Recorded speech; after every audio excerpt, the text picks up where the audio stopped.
Welcome to Bocas Restaurant. Bocas is the place where you can find the best Argentinian steak, ribs, and seafood in Curacao. Open daily for lunch and dinner with daily lunch and dinner specials. We offer a prime cut of Argentinian steak and fresh Caribbean lobster, cooked on a charcoal master grill, accompanied with an excellent glass of wine and delicious dessert. Don't miss a sunset dinner from our Seaview Terrace with the most beautiful and magical location.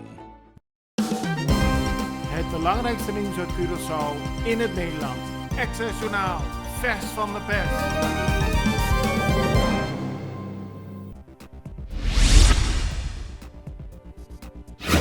Het aantal coronabesmettingen op Curaçao blijft stijgen. De Curaçaose overheid heeft gisteren bekendgemaakt dat er 158 nieuwe actieve besmettingen bij zijn gekomen. Aan de andere kant zijn er 55 mensen hersteld. In totaal zijn er nu 2651 besmettingen op het eiland. 33 mensen zijn overleden en in het CMC ligt nu een recordaantal van 92 coronapatiënten. 33 personen liggen op de intensive care, waaronder een persoon uit Bonaire. Op verschillende manieren heeft de overheid deze dagen laten weten dat mensen voorzichtiger moeten zijn en zich beter aan de regels moeten houden. Dat is de enige manier om te voorkomen dat er meer coronabesmettingen bijkomen. Gisteren vond er een paneldiscussie plaats waarbij bewoners van Curaçao vragen konden stellen. Daarin werd nader ingegaan over de huidige situatie rond COVID-19. Eén belangrijk punt dat naar voren kwam en waar de Extra vandaag over schrijft, is dat het gevaar van fake nieuws veel groter is dan mensen wellicht in eerste instantie denken. Elk bericht dat niet waar blijkt te zijn en dat het vertrouwen van de bevolking in de bestrijding van de COVID-pandemie tegenhoudt, is gevaarlijk. Fake nieuws kan levens kosten, zo schrijft de Extra vandaag. Om toch te laten zien dat de bevolking meeleeft met de mensen in de medische sector, heeft Malaika Ignacio voorgesteld om morgen om 5 minuten voor 8 's avonds met z'n allen luid te applaudisseren voor de medewerkers in het ziekenhuis en andere mensen in de medische sector. Het kan gewoon vanuit thuis, maar het gaat erom om die mensen een hart onder de riem te steken, aldus Ignacio. Ze werken hard en ze verdienen onze steun. Good morning. Start your day the right way. The Greenhouse Restaurant is now serving breakfast.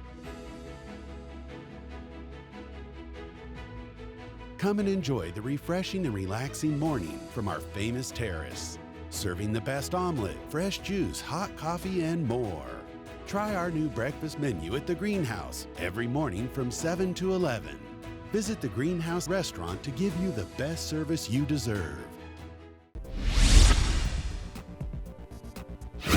De gevolgen van de lockdown voor het Curaçaose bedrijfsleven zijn enorm. De Extra schrijft vandaag dat de situatie bij veel bedrijven momenteel erg slecht is.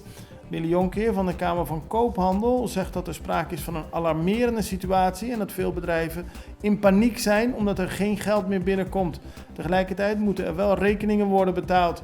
Het is de vraag op welke termijn er een oplossing kan komen voor het bedrijfsleven. De politie heeft gistermiddag 2 mannen opgepakt die kort daarvoor een overval hebben gepleegd op een minimarkt in de wijk Gato. De 2 zouden aan zijn komen rijden in een Kia Picanto waarmee een dag eerder al een overval was gepleegd. De overvallers dwongen iedereen in de winkel om waardevolle spullen af te geven. Ze vertrokken daarna in de richting van de wijk Suax, waar ze door de politie werden gearresteerd.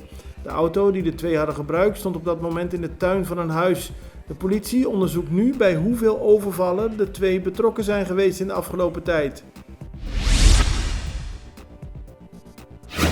De Arubaanse regering van minister-president Evelyn Wever-Kroes heeft gisteren haar ontslag aangeboden aan de gouverneur van Aruba. Daarmee is de regering demissionair. Ook is bepaald dat het parlement zal worden ontbonden en er op korte termijn nieuwe parlementsverkiezingen worden gehouden. Het besluit is genomen nadat dinsdagochtend door het Openbaar Ministerie op Aruba bekend werd gemaakt dat er een strafrechtelijk onderzoek plaatsvindt naar misbruik van geld door de fractie van coalitiepartij POR. Het gaat om onregelmatigheden rond het beheer van geld op een bankrekening van een stichting van de fractie. Hierover is een melding binnengekomen bij het meldpunt ongebruikelijke transacties MOT. De regering Wever-Kroes noemt betrouwbaarheid van bestuur een van haar belangrijkste punten. Naar aanleiding van deze fraudezaak is besloten het ontslag aan te bieden. Het belangrijkste nieuws uit Curaçao in het Nederland. Access Journaal, vers van de pers.